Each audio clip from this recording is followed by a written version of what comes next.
За сайн байцгаана уу. Өнөөдөр би та бүхэндээ хураангуй теолог төслийн 24-р хичээл буюу ариун сүнсний бэлэг авьяас гэдэг хичээлийг та бүхэндээ төлөвлүүлье. За энэ бол ариун сүнсний талаарх доктрин гэдэг бүлэг хичээлийн төгсгөлийн 3-р хичээл байгаа.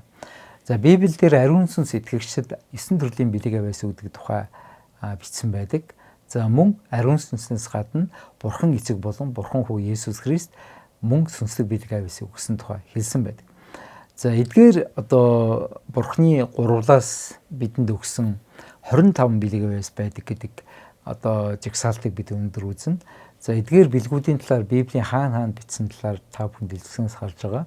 Бурхан Аавын өгдөг сүнслэг бэлэг авьяасыг Ром 12 дугаар бүлгийн 6-аас 8 дээр хэлсэн байдаг бол Бурхан ариун сүнсний талаар ариун сүнсний өгдөг бэлэг авьяасын талаар 1-р Коринтын 12 дугаар бүлгийн 8-аас 10 28 дугаар ишлэлээр байгаа.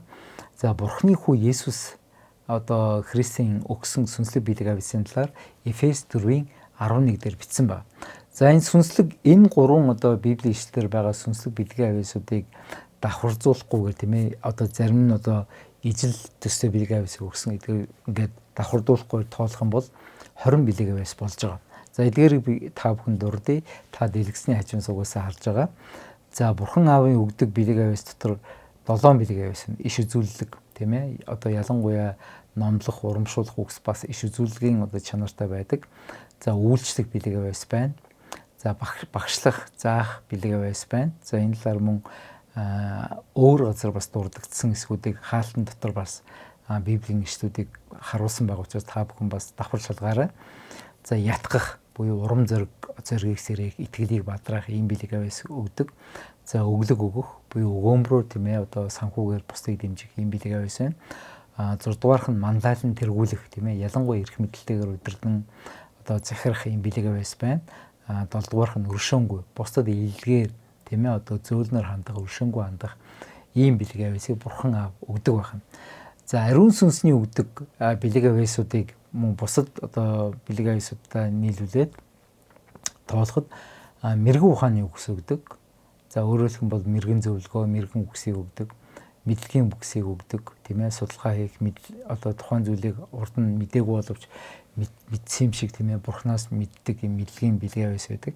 Итгэл тийм ээ энэ бол юр бусын итгэл, эдгээх, тэгээд гайхамшгуудыг үлдэх, бүр агуу үйлсүүдийг үлдэх, за сүнснүүдийг ялгах, сүнсний ажлуудыг ялгах танин мэдих чадвар байгаа. За олон янзын хэлээр ярих, хизээч суралцаагүй хэлээр ярих, үл ойлгох, авиагаар залбирах ийм талаар бас ариун сүнс бэлэг авьяас өгдөг. За мөн энэ хэлүүдийг тайлбарлах тийм ээ хэлүүдийг тайлбарлах гэхдээ энэ бол орчуулга биш.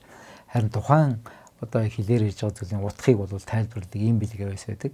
За элчийн бэлэг авьяас өгдөг. Эфесийн 4:11 дээр хэлсэн туслахын буюу дикн гэж чуулганд пастор буюу ахлагчийн доор тусалдаг туслах үеийн практик үйлчлэлийн хүмүүс байдаг. За 18-д нь удирдах администрацийн бэлэг авьяас тийм ээ засаг төрд ажиллах бусдад хамтарч ажиллах ийм бэлэг авьяас ийм хүмүүс байдаг. За Бурхны хүү Есүсийн өгдөг бэлэг авьяас бусад бэлэг авьяастай давхцсан учраас хоёрхныг энэ дээр жагсааж байгаа. Сайн мэдээг тунхаглагч пастор гэж. Тэгэхээр эдгээр давхцсан тоогоор 20 бэлэг авьяасаас гадна 5 өөр сүнслэг бэлэг авьяасыг Библийн тэнд бичсэн байдаг. Жишээлбэл 21-д нь ганц биеэр амьдрах селебаси гэж хэлдэг тийм ээ хүнтэй гэрлэхгүйгээр гойн амьдрах юм бэлэг авьяасын тухай байна. Сайн дураар ядуурах тийм ээ Тереза их гэдэг хамгийн тод жишээ бол тийм хүн байна. Христийн төлөө амиа золионд гаргах, итгэлийнхаа төлөө амиа өгөх. Энэ бол террористууд бомб дэлбэлдэг тийм биш л дээ. Мартирдом буюу итгэлийнхаа төлөө өөхөх ёстой бол өөхөх. Ийм сүнслэг бэлэг авьяас гэдэг. Тэгээд Библийн багш нар үнийг хэлдэг. Энэ бол нэг л хэрэгэлдэг бэлэг авьяас гэж бол хэлсэн байдаг. За 24-т нь илгээлтийн эзэн тийм ээ илгээлтийн эзэн бас үнэхээр бэлэг авьяас гэж үздэг. За 25-т нь зочломтгой тийм ээ хүн болгон зочломтгой биш. Зарим бол үнэхээр зочломтгой. Би Баян онгорт бас очиж үйлчлж явах үед тэнд бас үнэхээр нэг хазаак итгэгч ихч бол үнэхээр зочломтгойгоор биднийг бол хөл гарыг угааж та бүр хамаг одоо сайн сайхнараа дайлж исэн бид олон газар очижсэн боловч тэр хүн шиг биднийг зочилж байгаагүй. Өмнө говьд очиход бас биднийг анх удаа очиход биднийг урьсан хүн маань өөрөө алгуулсан мөртлөө бидний урайгүй анх удаа уулзж байгаа хүн маань бидний бас зочломтгоогоор хүлээж авсан байдаг. Гэх мэтлэнгээр юм зочломтгой байх билгээ байсан бас байна. За доктор Питер Вагнер гэдэг Библийн багш байна. За энэ багш 3 одоо билгээ байсыг бол энэ дээр нэмсэн байдаг. Нэгдүгээр нь зуучлан залбирах.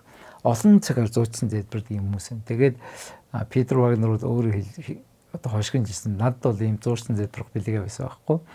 Би бол зүгээр залбиралдаа хүмүүсийг дурдаад өнгөрдөг. Эзэн минь ээ тэр хүнийг ивэ гэж ингээд болоо. Харин зуурсан залбирагчдод үнэхээр бурхныг сонсоод бурхны зүрхсгэлтэй хамт уйлан тийм ээ талархан бурхны өмнө ингээд суудаг ийм одоо сүнсний билгээ байсан хүн байдаг. За дараагийнх нь 27 дахь нь чөлөөлт хийх тийм ээ сүнснээс одоо чөтгөрүүдээс хүмүүсийг чөлөөлдөг. Үнэхээр бузар сүнсний ажлыг одоо exorcist гэж бас одоо католикийн сүмүүд бас хийдэг. Ийм чөлөөлтийн одоо үйлчлэл хийдэг ийм хүчрэх одоо үйлчлэл байна. 28-нд Магдалины удирдагч. Үнэхээр Магдалины удирдагчид хэдийгээр Библиэд бичигдэх боловч үнэхээр одоо юу гэх юм хүмүүсийг бурхны оршихуй руу дагуулдаг ийм одоо сүнсний бас нөлөө бүхий ийм хүн байдаг юм а гэдгийг бол Питер Вагнер гэсэн. Ингээд Питер Вагнерийн жигсаалтыг оруулаад энэ 28 жигсаалтыг та бүхэнд дэлгэсний хажуунаас харж байгаа. Иш үзүүлэлэг, үйлчлэх, багшлах, заах, ятгах, өглөг өгөх, мандалан тэргүүлэх, өршөөнгүй, мэрэгэн ухааны үгс, мэдлэгийн үгс, илтгэл, эдгээх, гайхамшигыг үлдэх, сүнснүүдийг ялгах, олон янзын хэлээр ярих, хэлүүдийг тайлбарлах, илч, туслах, удирдах, администрацийн ажил, сайн мэдээг дэвтрүүлэгч, пастор, хончин, ганц биеэр амьдрах чадвар, сайн дураар ядуурах чадвар, Христийн төлөө амьдралаа одоо золионд гаргах, одоо итгэлийн хадлаа амиа өгөх, илгээлт эзэн байх, зошимтгой, зуучлан залбирах, чөлөөлт хийгч, Магдалины удирдаач. Тэгээд тэр илгээлтийн эзэн гэдэг тал дээр ялангуяа соёл дамсан илгээлтийн тал дээр амьдралынхаа 30 40 50 жилиг зориулсан Джим Миллер гэдэг миний ментор байдаг. За тэр хүн юу гэсэн гэхээр үнэхээр соёл дамсан илгээлтийг одоо хийдэг хүмүүс Христийн бие дотор 5% ч хүрэхгүй маш цөөхөн байдгаа гэж бол хэлсэн байдаг. Тэгэхээр үнэхээр энэ бол сүнслэг билгээ байсан. Үнэхээр билгээ байсан хүн бол соёл дамсан шат өөр соёл дотор Христийг тунхаглах энэ ажлыг хийж чадахгүй гэдэг зүйлийг бол түүний ярианаас би ойлгосон. За энэ 28 билгээ байсан байна. За энэ сүнслэг билгээ байстай боловч тийм ээ одоо энэ билгээ байсаа буруу одоо байдлаар илэрхийлэх юм бол тэр нь ямар ч үр жимсгүй ямар ч хэрэгцээг үзүүл болдгоо гэдэг зүйлийг бид бас ойлгох ёстой. Сүнсний билгээ байс ариун сүнсний өгдөг 9 билгээ байсны адилаар ариун сүнсний өгдөг 9 үр жимсний талаар Галаат 5-ын 22-оос 23 дугаар эшлэлээр хэлсэн.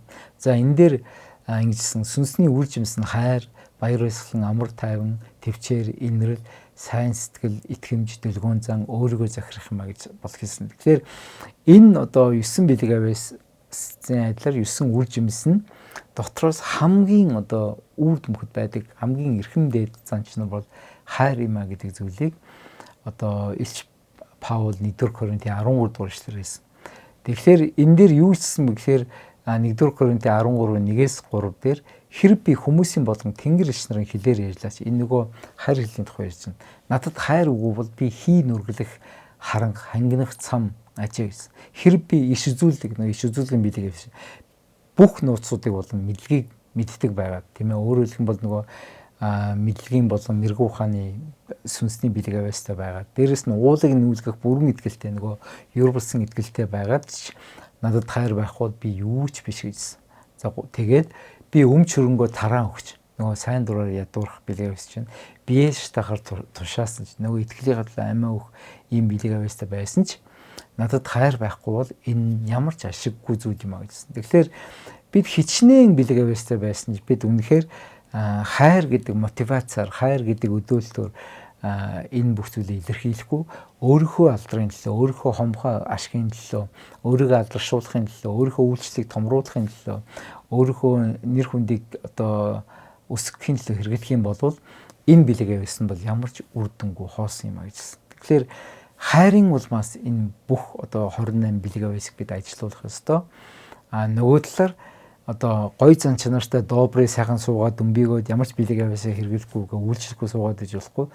Нөгөө талаар ямар ч зан чанаргүй, ямар ч одоо төлөвшөлгүй зүгээр цэвэр сайхан каризма бэлэг аваасуудаараа ингээд үйлчлээд яваад иж болохгүй маа гэдэг зүйлийг Библийн олон багш нар анхааруулдаг. Өөрөөр хэлбэл бидэнд нэг талд шувууны далавч тийм ээ хос байдгийн адилаар нэг талд нь зан чанар, нөгөө талд нь үнэхээр тэр сүнсний бэлэг аваасаар бид ингэ баланстай тийм ээ одоо нисэх хэвээр шувуу нэг талын далавчаа дэлгэх юм бол доороо л ирэх байх тийм ээ дээшээ нисч хөөрч чадахгүйтэй адилхан бид ариун сүнсний бэлэг аваас ба ариун сүнсний зан чанартай байж иж бид үр жимстэйгээр Христийг алдаршуулан үйлчлдэг юм аа. Тийм учраас өнөөдөр та бүхэн Хураангуй теологи төслийн 5 дахь том бүлэг хичээл болох ариун сүнсний талаарх доктрин гэдэг 3 хичээлийг үзсэн. 1-р 22 дугаар хичээл дээр ариун сүнс гэж хэмбэ гэдэг талаар үзлээ. 23 дугаар хичээлээр ариун сүнсний ажлын талаар үзлээ.